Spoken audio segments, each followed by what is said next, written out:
Assalamualaikum warahmatullahi wabarakatuh. Selamat sore semuanya. Ini masih dalam bulan-bulan puasa Ramadan dan kita masih berpuasa karena ini masih jam 4:16 sore hari. Nah, sambil menunggu buka puasa, saya mau menceritakan terkait dengan Basar Ramadan yang ada di Kota Surabaya, tepatnya di Kecamatan Tambak Sari, Kelurahan Tambak Sari. Nah, jadi ini kemarin itu ada pengalaman yang mungkin sedikit ini ya, bisa dikatakan sedikit khawatir atau kasihan ya, karena ada beberapa adegan atau peristiwa yang ini ya, yang di luar dugaan. Nah, jadi lanjut aja cerita ya. Jadi pada waktu hari Minggu itu ada Basar Ramadan di Tambak Sari, tepatnya di Kelurahan 10 November, itu menghadirkan PKL. Dan PKL ini beberapa macam PKL, mulai dari PKL mainan, kemudian PKL kerajinan tangan, dan juga PKL makanan dan minuman. Nah, semuanya itu betul-betul seru. Karena apa? Karena banyak makanan berat, ataupun makanan ringan, ataupun mainan hiburan yang bisa kita jumpai di sana. Nah, jadi memang PKL tradisional masih ada di kota Surabaya, dan ini sangat mendukung gerakan UMKM di kota Surabaya. Jadi, zaman sekarang ini kan UMKM kan semakin melejit nih. Nah, jadi Basar itu adalah wadah yang paling tepat terkait dengan kegiatan UMKM selama di bulan puasa Ramadan. Nah, jadi di situ di Basar Ramadan ada yang namanya jualan makanan-makanan kekinian, contohnya churros, kemudian ada lagi wonton, ayam wonton. Wonton nggak salah ya. Apa lupa coba nanti dilihat aja lah. Jadi ada wonton goreng dan wonton bumbu cili, pedes tuh ya mungkin ya. Kemudian dan juga ada croffle dan juga waffle. Kemudian juga ada pentol goreng dan pentol biasa. Dan ada lagi yang namanya makanan berat dan ini mungkin berkolesterol tinggi. Apa itu? Ada kepiting, ada udang, ada sate usus, ada sate telur, dan ada sate kikil. Nah, itu bisa kita jumpai di Basar Ramadan pada waktu di Kecamatan Tambak Sari, Kota Surabaya, tepatnya di Gelora 10 November. Nah, jadi itu ini ya. Sudah jam segini kita sudah mulai merasakan tapi tetap kita optimis bahwa puasa Ramadan bisa kita selesaikan dengan baik dan full. Amin amin ya rabbal alamin. Nah, jadi simak saja video singkat terkait dengan puasa Ramadan dan apa yang saja yang kita jumpai di sana bisa menjadi ide kalau kita mau jual nantinya ya. Jadi banyak produk di sana, banyak UMKM di sana, dan ada pemuda-pemuda yang masih yang masih sekolah ya, sekitar SMA lah, sudah mulai belajar berwirausaha. Nah, ini membuktikan bahwa gerakan UMKM di kota Surabaya sudah semakin bagus, menyasar ibu-ibu dan juga para pemuda dan juga siswa SMA maupun SMP. Dan sekarang kita juga banyak kita jumpai bahwa SMP sudah mulai berdagang. Itu sangat bagus, sangat bagus. Tetapi harus dipahami juga bahwa sekolah adalah nomor pertama. Sekolah adalah prioritas.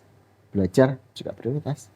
Jadi langsung saja simak video menu di Basar Ramadan di Gelora 10 November Kota Surabaya. Jangan lupa untuk dukung channel ini dengan cara subscribe, like, comment, and share. Assalamualaikum warahmatullahi wabarakatuh. Saya Andi Kredibilitas, sabar bos. Nah, ini suasana Basar tapi masih pada pukul 3 sore. Nah, ini Pak RT 17 RW 6 yang punya wilayah Basar Ramadan kali ini. Namanya Pak Wahyu Budiono. Orangnya tanggap terus cekatan juga. Jadi sosialnya benar-benar luar biasa orang ini. Namanya Pak RT. Pak RT. Ini Pak RT.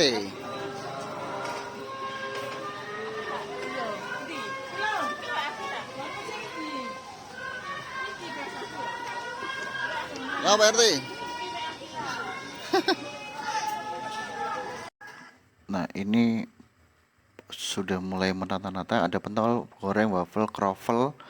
Jadi di sini banyak macam-macamnya, ada makanan ringan, makanan berat. Di situ juga ada wonton, di situ ada churros nantinya. Nah, nanti baru kelihatan. Nah, ini di sini ada es buah, namanya buah pelangi, punyanya Mbak Ike. Nah, satu lagi di sini ini ada mie jagoan. Nah, inilah wonton chili oil. Jadi churros dan juga wonton goreng. Nah, ini yang punya adalah pemuda-pemuda. Jadi bisa kita lihat mereka sudah berkreativitas di bidang makanan kuliner. Ini makanan ringan. Jadi wonton goreng, wonton chili dan juga ada churros. Nah, ini Instagramnya namanya Prep Food. Nah ini kita lihat ini ada testernya wonton gorengnya. Jadi kita yang belum tahu rasanya wonton goreng, apa itu wonton goreng? Wonton goreng itu adalah ini ada Bu RT yang mencoba. Nah wonton goreng itu adalah campuran daging ayam dan daging udang. Nah itu sih dari sumber yang jualan. Nah, ini bisa kita lihat bahwa kita bisa merasakan testernya sebelum kita beli. Jadi, apakah kita cocok atau tidak bisa kita lihat nantinya. Ini Pak RT sedang coba juga bersama Bu RT. Jadi, gimana Pak RT? Wah, katanya bagus top. Nah, ini kalau misalkan sudah bisa kita coba tester dan cocok, maka kita bisa beli. Harga ini juga ada curosnya. Curosnya ini 7 curos, harganya 12.000 dengan klis coklat. Nah, ini bisa kita lihat tiga pemuda, pemudi, pemudi. Jadi tiga pemuda saja ya kita gampangnya. Cewek semuanya ini sudah berwirausaha bersama-sama. Nah, ini bisa kita lihat ini saus cilinya. Jadi pedesnya. Nah, wonton wonton tadi yang goreng bisa kita kasih ini juga ini dibuka sama R ini glaze coklatnya, glaze churrosnya. Nah, jadi ini apa ya karya mereka homemade juga. Jadi wontonnya bikin sendiri, churrosnya bikin sendiri. Nah, ini bisa kita lihat mereka juga bisa merasakan panasnya wajan. Nah, ini ada Bu RT, ada Pak RT juga. Ah, ini tiga pemuda, empat pemuda sih, empat pemuda. Prep food hasil karya mereka sendiri. Nah, ini bisa kita lihat wonton. Jadi direbus dulu ini ya. Ini untuk wonton yang cili pedas. Nah, saus cili. Nah, ini bisa kita juga churrosnya digoreng. Jadi memang churros ini kan semacam sus kering, seperti sus kering yang di frozen, dibikin kemudian digoreng. Nah, ini bisa kita lihat gorengannya juga pun tidak bisa dengan api yang besar, tetapi dengan api kecil agar merata matangnya. Begitu. Nah, ini bisa kita lihat kesabaran mereka dalam mengolah makanannya Apa sendiri. IG-nya? IG-nya apa? Nah, ini mereka Prep benar-benar Food. luar biasa ini ya. Jadi Oh, pemuda-pemuda luar biasa yang berusaha untuk mencari duit sendiri untuk kebutuhannya sendiri. Ini namanya Prep Food. Bisa di follow Instagramnya Prep Food. Nah, ini mereka bekerja sama ini bertiga ini. Nah, setelah direbus kita bisa kasih dia saus cili. Nah, itu ya. Jadi wonton tadi setelah direbus itu untuk dua porsi.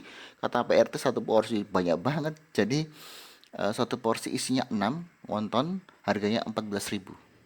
Tuh ya. Nah, bisa kita lihat. Dari tampilannya aja dia pedas.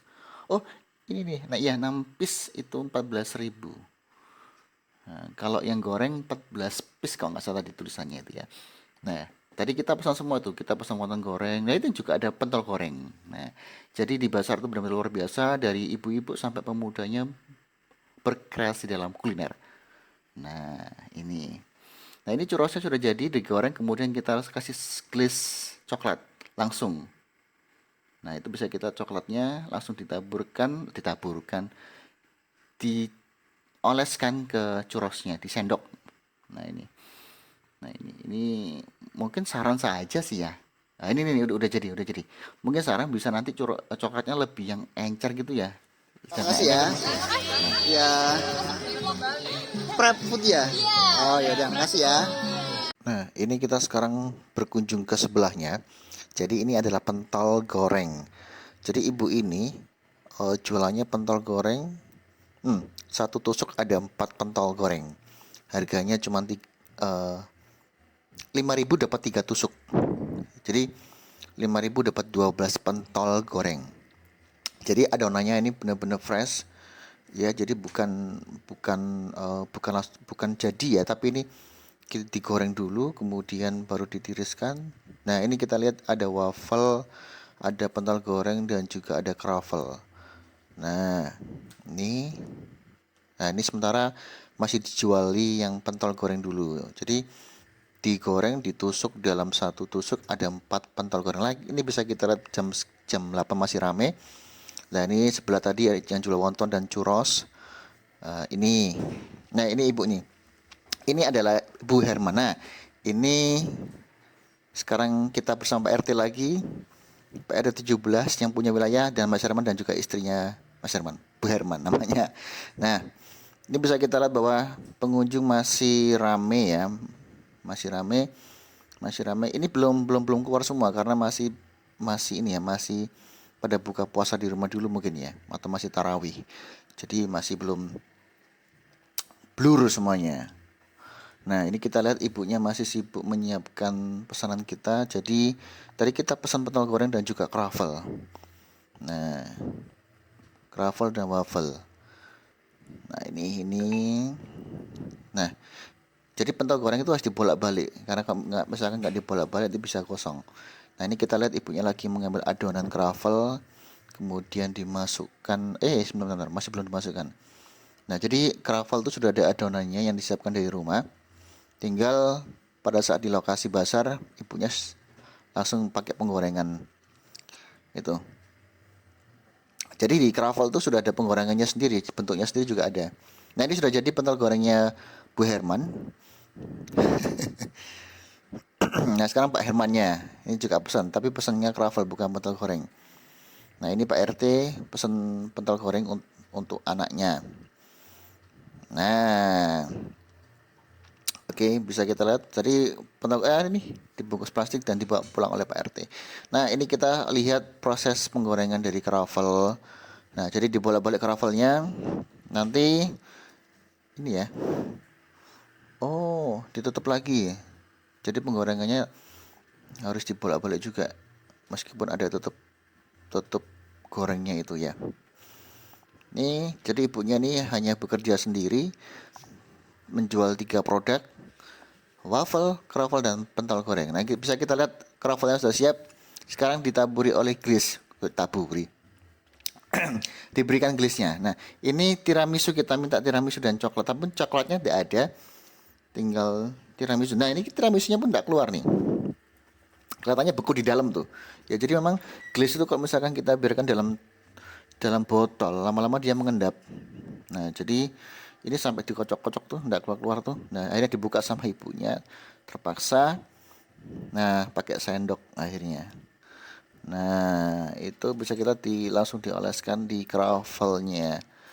Nah, itu karena memang glaze ini kalau misalkan kita lama-lama di botol tuh dia bisa mengendap tuh ya. Jadi pada saat kita cerot itu nggak keluar. Nah, ini bisa dia pakai sendok. Nah, sendok dioleskan ke croffle-nya. Kemudian kita ganti dengan Milo coklatnya. Milonya pun asli Milo. Nah, langsung ditaburkan di atasnya croffle. Banyak lagi. Croffle-nya satunya nggak salah 5.000 atau berapa lupa ini. 5.000 kelihatannya. Nah, croffle-nya kemudian setelah diberikan glaze dan Milo, dimasukkan ke dalam mika. Jadi tempatnya mika, bukan kerdus tuh ya. Mika. Oke, mika. Kemudian staples, harusnya jangan staples nih ya, karena sudah ada peraturan, bukan peraturan, nggak tahu peraturan atau apa ya. Sebaiknya tidak menggunakan staples karena staples itu bisa rawan masuk. Kalau kita lupa atau kita lepas, bisa-bisa dia bergabung dengan makanannya. Jadi mungkin jangan staples, bisa pakai isolasi atau karet lah yang lebih aman. Ini Mbak, es buah. Juragan warkop. Sini warkop tambah sehari gitu. Warkop Bu Yuni. Ini bose es buah. Bose es buah ini. Nah, sekarang kita lihat ini ada persate-satean. Jadi ada sate kikil, sate kol, ada sate usus, ada sate kerang, dan ada sate apa lagi tuh? Cecek. Jadi ini satenya ini satu-satunya yang jualan. Ini nih kita lihat ada udang. Oh, ini ceker pedas. Nah, sebelah ceker ini ada kepiting. Nah, ini kejadian adegan yang tidak adegannya ini yang saya ceritakan adegan yang tidak apa ya, yang tidak di luar dugaannya. Ini tadi tuplek gitu kompornya. Jadi memang kompornya itu ada satu satu tungkunya yang tidak ada atau lepas, sehingga pada saat digoyang wajahnya tuh gublek, itu kepitingnya tuplek tuh. Ada lobster juga itu. Nah itu jadi ini kepiting dan lobster. Nah tapi kita bukan beli itunya, kita hanya beli sate kikil, sate kol, dan juga sate kerang. Murah, cuma Rp2.000. Kamu sudah dapat sate seperti ini. Jadi ini satu-satunya penjual sate. Nah ini bisa kita lihat lagi suasananya, semakin malam semakin ramai. Tapi ini sudah mulai kukut atau sudah mulai tutup ini, karena udah jam 9 lebih. Kita lihat masih banyak anak kecil yang mainan di sini. Nah, itu ada PRT yang gendong anaknya dan juga Pak Herman. Nah, ini adegan yang tadi saya sampaikan di awal video bahwa ada anak yang menjebol jendela rumah di daerah tersebut.